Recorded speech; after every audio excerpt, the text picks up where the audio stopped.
रियासत और हुकूमत में बड़ा वाज़ेह फ़र्क होता है। हुकूमतें बदलती रहती हैं लेकिन रियासत में कोई तब्दीली नहीं होती, मगर इसके बावजूद हुकूमत को रियासत से अलग नहीं देखा जा सकता। हुकूमतों का किरदार और कारकर्दगी की बुनियाद पर ही रियासतें फलती फूलती हैं या रियासतें मुश्किलात से दो चार होती हैं। यूँ कह लीजिए कि हुकूमत रियासत का दिमाग और ज़बान हुआ करती है। इस बुनियाद पर मौजूदा जो हमारी नून लीगी सरकार है उसका जायज़ा लें तो हर होशमंद शख्स ये कहने पर मजबूर हो जाएगा कि ये रियासत के वजूद पर गहरी ज़रबे लगा रही है। ये सरकार कोई भी कौमी मंजर जो है वो खुशकुन और खुशगवार नज़र नहीं आ रहा।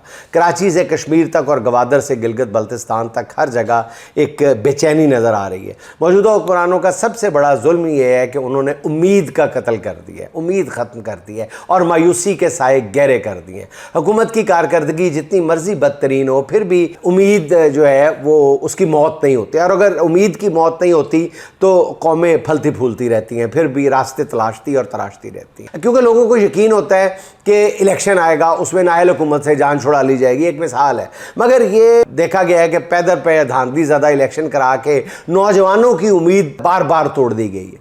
अब इलेक्शन का मतलब धांधली से एक महदूद तबका शाफिया का इक़्तिदार है जिसके सामने अपने मफादात से बढ़कर कुछ भी नहीं है।